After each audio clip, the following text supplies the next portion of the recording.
Welcome to Jong Channel. Om. Assalamualaikum warahmatullahi wabarakatuh. Sahabat-sahabat Waalaikumsalam. om semua, kembali lagi dengan kita di channel kita. Dan kita hari ini akan meneruskan ya Betul. obrolan. Bentar, ada motor tadi. Kita akan meneruskan. Dan kita akan meneruskan obrolan kita minggu lalu. Kebetulan minggu lalu saya nggak bisa hadir. Mana Om? Tugas negara. Tapi yang kemarin ditonton kan videonya? Tonton. Jadi kita tetap support, dan buat sahabat-sahabat om semuanya, untuk support kita jangan lupa klik subscribe dan Klik tombol loncengnya. oke. Gimana Merno? Jadi suasana obrolan kemarin tuh. Jadi gini, pas kita bikin video itu kan sebenarnya waktunya hampir 40 menit ya, oke. Tapi selesai syuting video itu, ketika mau media player kita buka, yang tersisa video hanya cuma 27 menit. Ya. Padahal itu jelas-jelas kita melihat di pas rekamannya itu ada 37 apa 38 menit, saya lupa dah. Tapi 38 ya. Dan itu hilang 10 menit. Dan kalau soal kapasitas memori handphone, selesai membuat video itu masih ada sekitar 8 giga. Berarti masih mencukupi lah ya. Masih mencukupi. Tapi saat itu udah dinetralisir om. Oke, udah dinetralisir kondisi semuanya ya. Sampai meriang gua. Sampai meriah ya. Pantesan. Meriang. Iya. Jadi memang bisa dibilang ada missing Nggak tahu yang lah dari hilang mana. ya. Iya. Tapi nggak tahu kenapa kita udah cross check dan itu jarang-jarang terjadi memang. Memang terkadang tuh kalau misalnya kita membahas sesuatu hal yang berbau dengan mistis, seperti cerita misteri ataupun hal-hal lain yang berhubungan, itu terkadang ada sesuatu yang di luar nalar kita itu terjadi. Betul. Cuman ya kita anggap bahwa itu sebagai support dari mereka. Wis. Ya kan, sebagai support dari mereka. Mereka yang siapa itu? Nanti itu bisa tapi selama ada Om Kea, semua itu bisa dinetralisir dengan baik lah ya. Jadi kita lagi mendapatkan serangan dari luar. Oh. Nyamuk. Lihat tuh nyamuk. Jadi kemarin tuh Om Erno akan menjelaskan kembali bagaimana makhluk tak kasat Oh. mata. Kalau sebelumnya kan judulnya adalah mengartikan apa itu makhluk tak kasat mata, part 1. Jadi nanti kalian bisa lihat di sini ya, ada linknya. Nah, kemarin itu pembahasan terakhirnya sampai korin ya, oke. Korea.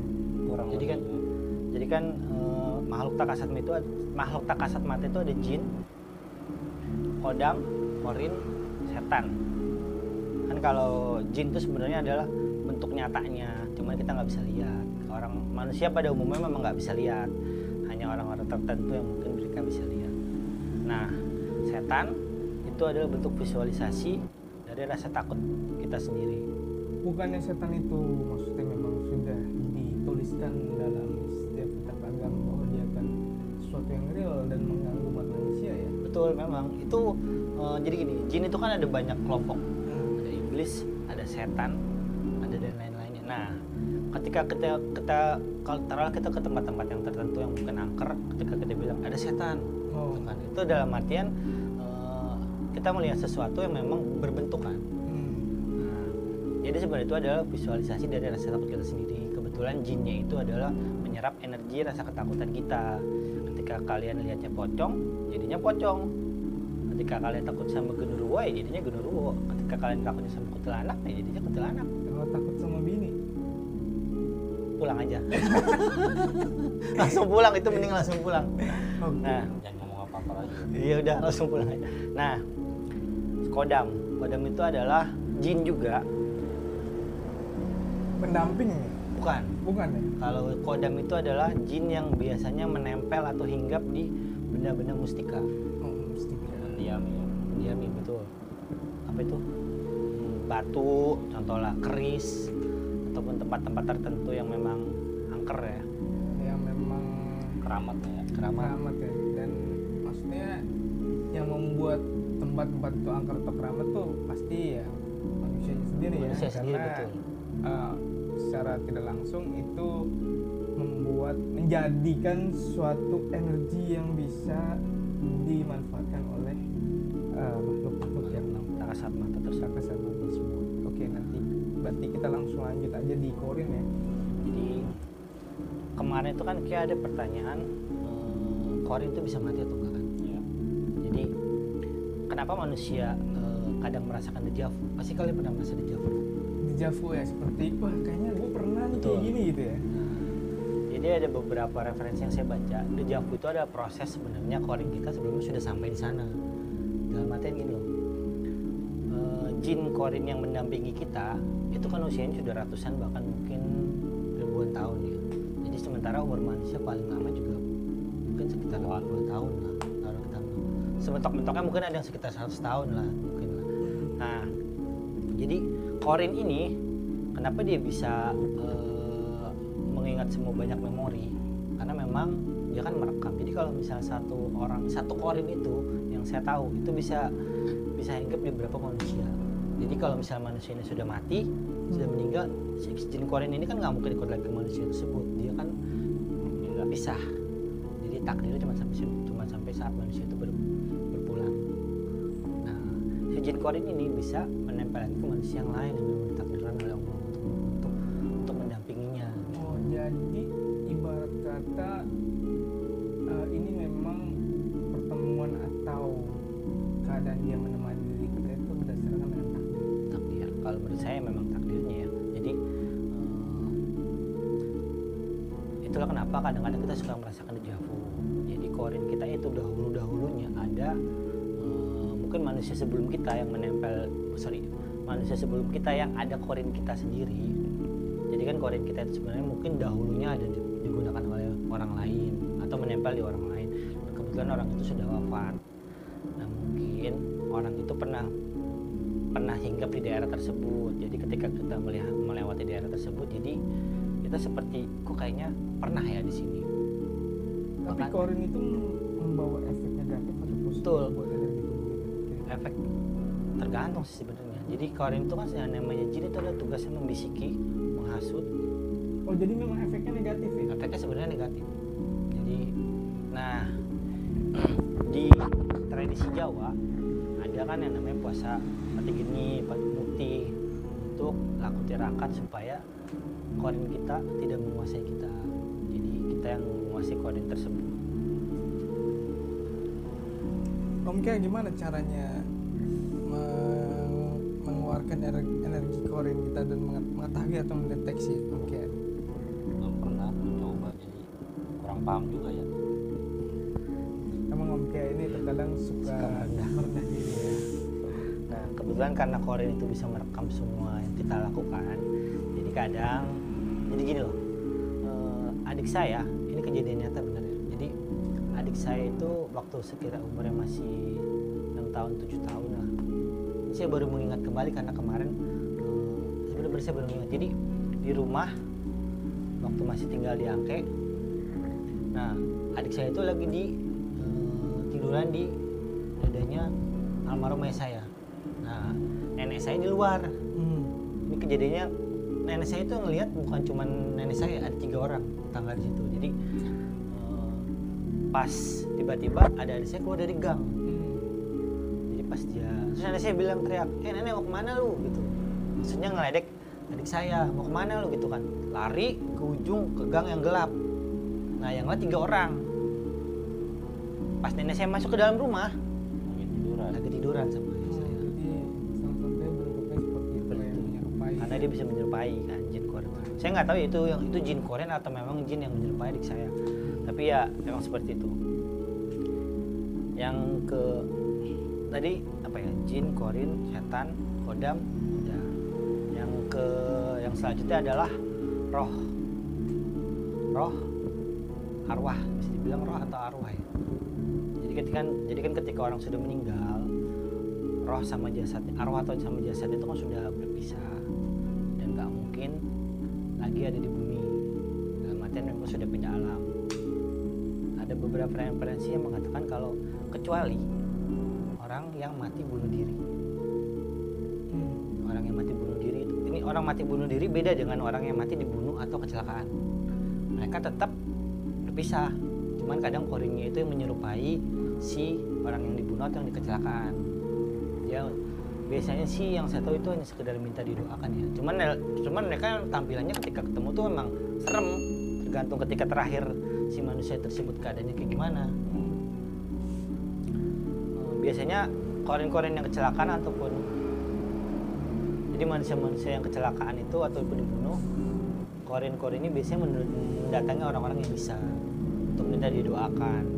Atau jika memang jasadnya belum ditemukan, mungkin dia memberitahu. Betul, biasanya dia membantu ya.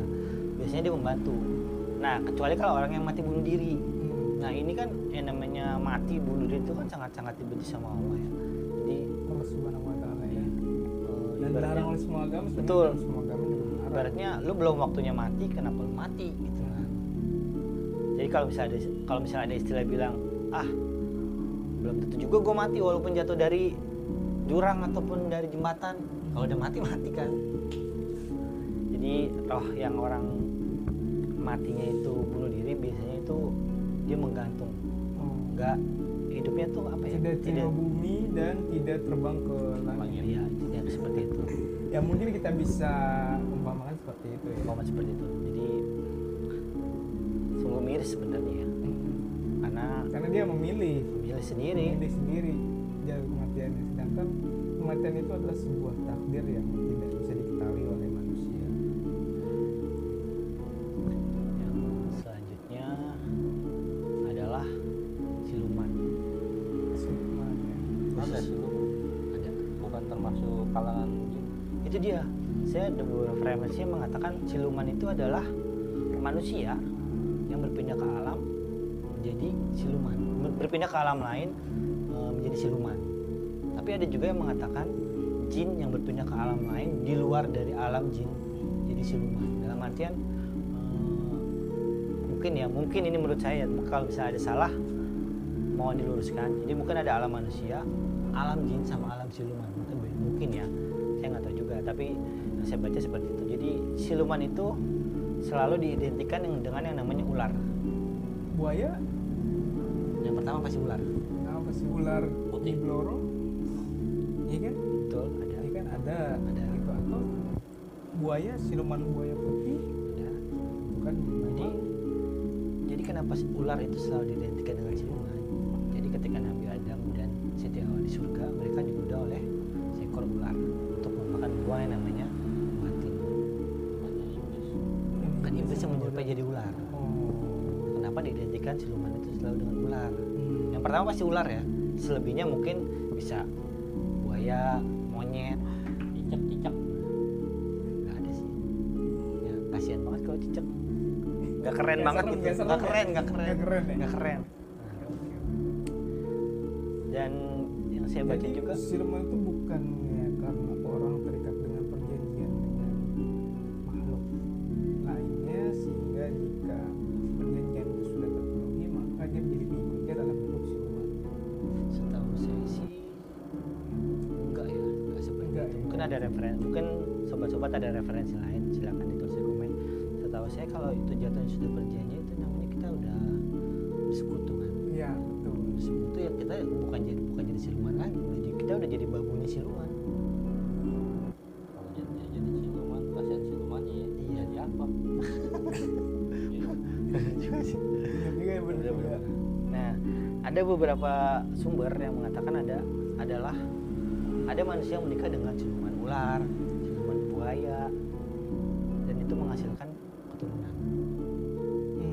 Jadi Cuman memang secara faktual atau secara kenyataan memang belum kita bisa menemukan lah ya. Cuman- ada tahu yang pernah dimunculin di acara TV inisialnya W, yang dia manusia genderuwo. Coba nanti yang dicari deh. Itu ada manusia genderuwo yang kalau menurut saya baca sih katanya ya manusia genderuwo. Jadi dia tuh punya orang tua, suaminya ayahnya itu adalah genderuwo dan dirawat oleh seorang paranormal karena orang tuanya nggak mau, dalam artian memang nggak sanggup. Nah, Berarti ibunya manusia biasa. ibunya manusia biasa. Kalau ngeliat di TV, kalau ngeliat beberapa kali di TV kan sering ada kan apa jadi genderuwo menyamar menjadi manusia. Jadi yang saya tahu genderuwo juga tadi itu ada tingkatannya. Jadi tingkatan paling atas yang sudah bisa menyerupai menjadi manusia itu sudah luar biasa sekali ini ya. Itu bisa menjadi manusia. Itu genderuwo semacam apa? Jin, setan? Ada beberapa referensi itu ada yang bilang itu jin. Tapi kalau sudah dalam tingkatan atas itu jadinya sudah siluman. Yang udah bisa berubah apa aja. Betul. Siluman itu kan yang saya tahu yang membedakan jin dengan siluman adalah siluman itu sudah bisa menjadi manusia dan bertatap muka langsung dengan manusia. Jadi bisa bersentuhan dengan manusia, bisa secara normal jalan seperti manusia. Berarti ilmunya udah tinggi lah ya dalam Dia udah tinggi. Ibaratnya yang gitu. mungkin dia hidupnya sudah lebih lama dari jin-jin sebelumnya. Itu tingkatan jin teratas kali ya. Bisa jadi sih. Mungkin menarik juga ya. Cuman mungkin di tingkat kehidupan sehari-hari kita kebanyakan kita ini bersinggungan paling dengan jin ya. Jin. Karena jarang sekali bersinggungan dengan yang standar itu. Betul. Ya, kadang bukan jin yang diituin, setan. Ya setan ya bentuk visualisasi aja Iya. ya. Jadi rasa takut kita Setan. menyebabkan kita melihat. Biasanya kan kalau siluman itu sudah mendiami suatu tempat tertentu, itu jatuhnya udah ribuan tahun, udah lama banget lah. Jadi ibaratnya dia udah rajanya di situ kan. Nah, yang terakhir adalah moksa. Sebenarnya kalau moksa ini saya masih kurang referensi, tapi yang jelas moksa ini adalah perpindahan manusia di antara alam manusia dan alam jin. Jadi itu berada di tengah-tengah. Dan itu yang saya tahu ada beberapa raja di Nusantara yang bisa, yang sudah melakukan moksa. Yang pertama adalah Prabu Siliwangi, Prabu Brawijaya 5, Raja Majapahit terakhir sebelum akhirnya pecah. Gajah Mada, Patih Gajah Mada. Mahapati Gajah Mada. Kan sampai saat ini kita nggak tahu di mana makamnya. Ada yang tahu? Terus Ratu Sima. Dan yang terakhir yang paling cukup fenomenal karena dia jatuhnya adalah Supriyadi. Jadi pemimpin tentara Petak. Dia itu sempat diisukan moksa karena sampai saat ini pun nggak ada makamnya. Jadi ketika terakhir dia melakukan perlawanan terhadap Jepang, dia kan komandannya. Saat itu entah beritanya nggak ada sama sekali. Atau mungkin memang Belanda sengaja menyimpan. Waktu zaman Jepang. Oh iya, Jepang itu tidak memberitahukan dia dibunuh di mana. Ya, disembunyikan lah. Jadi untuk membuat para tentara-tentara pejuang-pejuang kita itu mentalnya jatuh. Bisa jadi seperti itu, cuman